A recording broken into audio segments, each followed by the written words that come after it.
O planeta Terra está em processo de implosão? O que está acontecendo com a África? A África está rachando? Bom, vimos também que vulcões extremamente antigos estão despertando aqui na América do Sul, especificamente no antiplano boliviano, próximo ao Brasil, portanto. O que de fato está acontecendo com o Brasil? Bom, temos aqui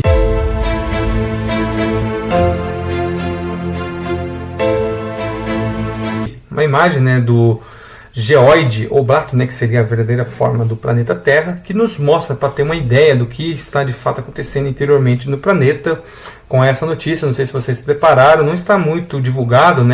porque se trata de uma área muito específica, que é o campo da geologia, da geofísica, então muito não tem se falado, mais em canais especializados tem mostrado aqui o processo que está rachando literalmente o continente africano, ao meio. Temos aqui imagens também onde você pode ver que está abrindo-se uma grande fenda, que está simplesmente pegando ali a região do Lago Vitória, onde é as nascentes do Nilo, e atravessando o continente tanto a norte e a sul, o que os geólogos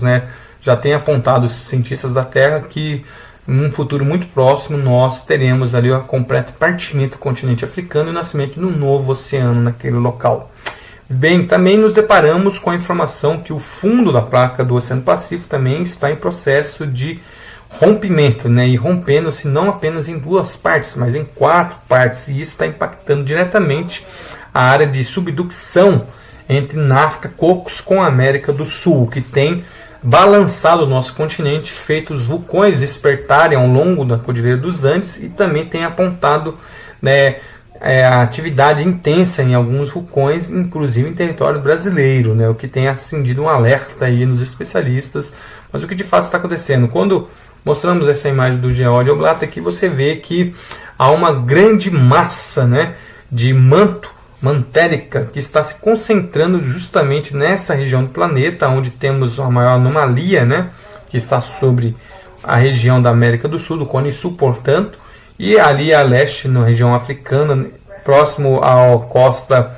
mais ali oriental da África em relação ao Índico, nós temos ali um processo de elevação. Então veja que é como se fosse um processo de distorção, onde o magma está fazendo um processo de torcimento, bem semelhante que esse movimento que estou fazendo com as minhas mãos, que está gerando pressão, tanto naquela região entre a África, Índia e Ásia, como na nossa região aqui entre o Pacífico e a América do Sul.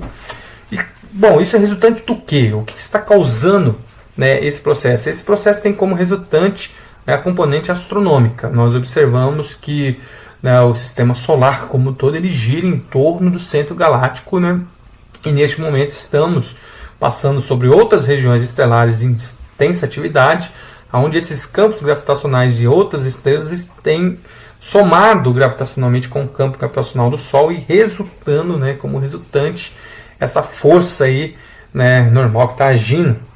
contra a superfície do planeta e tem como resposta a ação do deslocamento dessa massa. É uma explicação física, geofísica, astrofísica, para esse deslocamento aí dessas grandes massas mantéricas, no interior do planeta,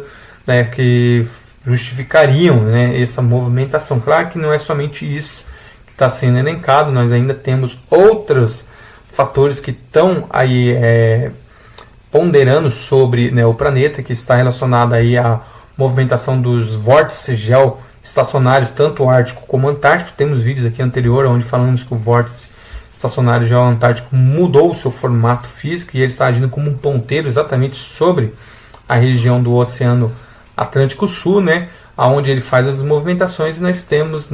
essas intensificações, essas intercalações aí de ondas de calor, ondas de frio. Agora aliviou bastante, Você observa que desde quando entrou esse ano nós tivemos poucas ondas de calor, dentro dos meses de verão, Tivemos ali um calor um pouco mais intenso ali no período de fevereiro, entrando março, no carnaval, depois calmou e veio as temperaturas amenas. Entramos no período de outono, já tivemos temperaturas frias, não extremas de inverno, mas de outono normal, alguns verânicos, então que poderiam ser caracterizados aí com uma interpretação de onda de calor fora de época, E possivelmente há previsões aí, os modelos mostram que possivelmente teremos ondas polares de frio intenso ainda no outono, possivelmente, Então entrando no mês aí de julho, pode ser. E no inverno, de fato, aí com ondas mais está dentro do acordo, mas devido a esse deslocamento. E no polo na anomalia geoestacionária magnética ártica também estamos vendo esse comportamento que está se intensificando muito sobre regiões que antes, né, não tinham períodos de calor tão intenso como foi observado no Canadá, né? Eu, em conversa particular com uma pessoa, ela falou para mim que a filha que mora lá em Toronto estava admirada, que faz 20 anos que mora lá e de repente, né, dos últimos 2 anos para cá, tem se deparado com uma oscilação de tempo absurda. Algo que era observado somente em cidades como Londres, por exemplo, mas mesmo Londres também, em outra conversa com outras pessoas também, nós ficamos sabendo que também lá não tinha atingido, como no ano passado, nunca, antes na história, temperaturas de verão de 40 graus. Era algo normal de chegar a 25, 28, mas 40 foi algo inédito ali no verão passado, né? E nessa região de Canadá, lá em Vancouver, todos sabem que ali é uma região fria, né? E muitos têm abordado lá que tem tido oscilação de dia após dia, de 2 dias a 2 dias, de até uma semana, frio, característico lá normal, outro dia quente, com temperaturas não absurdas para a região, mas fora do padrão normal, né? Então lá é normal ter frio, assim como a Sibéria russa, ou Moscou, que também tem enfrentado verões que chegam a 30 graus. Então veja, e lá em Vancouver também chegando a essas temperaturas, sendo que o normal para eles seria 10 graus, né? 10 graus positivos, que numa média fica sempre temperatura negativa, mas veja que já é o efeito, né, do vórtice geoestacionário ártico, que também está sofrendo, pior do que o Antártico, uma dissolução. Ele está formando 2 núcleos, um que vai ficar sobre a América do Norte e o outro especificamente mais sobre o norte eurasiático. E consequentemente avançando sobre os continentes, o que justifica a última nevasca que teve nos Estados Unidos, que atingiu inclusive os estados do sul, como a Flórida. Veja que a Flórida geralmente não neva, né, mas teve neve no último inverno passado, né? Tivemos muita intensificação de neve também, né, em outros estados como a Califórnia. Então veja que estamos vendo um processo intenso, e lá na Eurásia o mesmo processo. Tivemos um processo de precipitação intensa em regiões ali no interior da China, longe dos Himalaias, que os Himalaias é normal acontecer, tanto na China como na Índia, a região da Ásia Central, Cazaquistão, Uzbequistão, Tadiquistão, todos aqueles países antigas repúblicas soviéticas. Mas na China continental, mais ao sul, né, ali não, mas teve devido a esse processo, que o vórtice ali ele tem, se você observar os mapas, ele tem chegado quase nos limites ali entre a China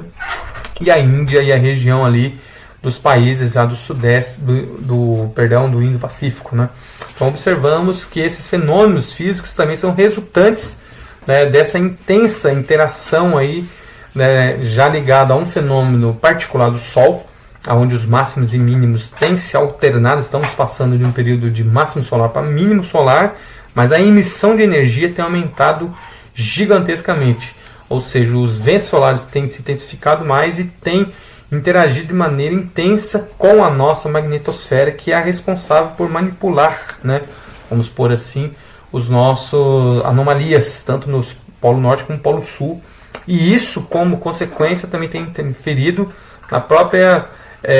órbita lunar, que quando ela se aproxima demais da Terra, ela movimenta de maneira absurda ali, né, as marés e as águas oceânicas, o que de certa maneira também trabalha aí no empurrão, né, vamos dizer, na massa continental. E como consequência, né, a maré solar, muitos não sabem disso, mas o Sol também influencia, mas principalmente na matéria sólida, nas rochas, né? E o processo que já explicamos aqui anteriormente do desgelo, que já foi observado na última idade do gelo, né, onde a Antártida perdeu uma grande quantidade de massa, ela contribuiu com o aumento, né, da massa líquida do oceano, e isso tudo tem resultado, né, em um processo de efeito sanfona sobre os continentes, o que também contribui para esse fenômeno, né, de torção, vamos dizer aí, né,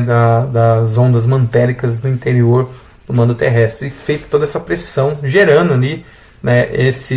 essa rachadura imensa que estamos vendo na África, né, onde já é contado pelos especialistas que está com uma extensão de 6.000 quilômetros, e em alguns locais tendo mais de 10 metros de diâmetro, né? E no fundo do Pacífico também estamos tendo aí rachaduras que estão superando aí os 10.000 quilômetros, né, nas 4 direções, como falamos, norte, sul, leste e oeste, dividindo a placa ali do fundo pacífico, de Nazca também, né? E talvez afetando o Cocos, ainda não há confirmação, mas possivelmente isso vai resultar diretamente do impacto sobre a América do Sul, que está tendo como resposta devido às duas ações, né, uma subsidência, uma elevação dos terrenos, né, no fundo atlântico, ou seja, consequentemente vai começar a gerar impactos também aqui na nossa costa leste, né, que estão localizadas as praias brasileiras. Bom, pois bem, então diante disso você está se deparando com um processo onde nem pensar em fazer uma realocação estratégica no litoral. Você tem que evitar os locais de litoral, os locais de planície, como a planície amazônica, pantaneira, né? Mas agora também, né, todos se depararam com as notícias aí dos ataques intensos de onça, a população aumentou, né, e o impacto, a destruição dos habitats delas tem forçado o animal, não é como nós, ele não compreende que a zona urbana tomou 100 km dos 300 km que cada um deles precisam, né? Então ele vai continuar entrando naquela localidade, vai entrar no teu terreno, vai pegar teu animal e pode correr o risco, como infelizmente aconteceu com o seu Jorge, esse caseiro, que perdeu a vida devido, né, a um contato desse com um animal perigoso como esse, né? Então veja que são questões que devem ser levadas em consideração quando falamos aqui. Sempre todos os vídeos nós damos dicas, né, de como você fazer uma reocupação estratégica. Já falamos, vamos trazer a playlist aqui completa, né, dando toda a orientação com um mapa, mostrando de como você vai se preparar de maneira adequada, escolher os melhores locais, né, em região de montanhas, planícies, mas não regiões onde você esteja em posse de montanhas, são regiões de planalto, né, então o próprio nome já diz, é um plano alto, né, então você vai estar em região segura, que vai estar longe desses efeitos, né, de possíveis vulcões despertando, de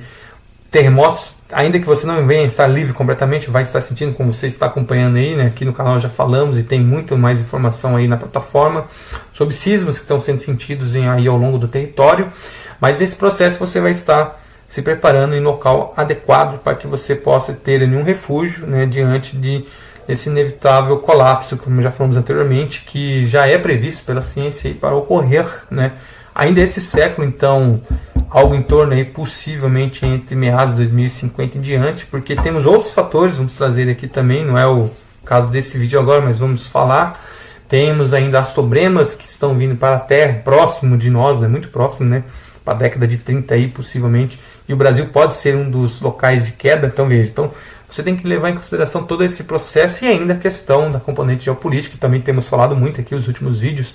têm sido sobre esses assuntos, né? Então eu creio que isso venha contribuir para que você possa estar já se programando, se preparando para que, né, você não venha, nem você nem a sua família, passar por dificuldades. Esse é o seu canal Geociências Hoje, eu sou o professor Reginaldo Vitorino. O nosso canal aborda aqui assuntos relacionados à ciência pura e aplicada, geologia, astronomia, astrofísica e também conteúdos geopolíticos. Se você gostou desse tipo de conteúdo, desse vídeo, deixa seu like, compartilhe com os seus grupos de WhatsApp e Telegram e mande aí para os grupos de família, de amigos, do trabalho, para que assim o algoritmo entenda que esse conteúdo tem sido relevante. Até a próxima, exploradores!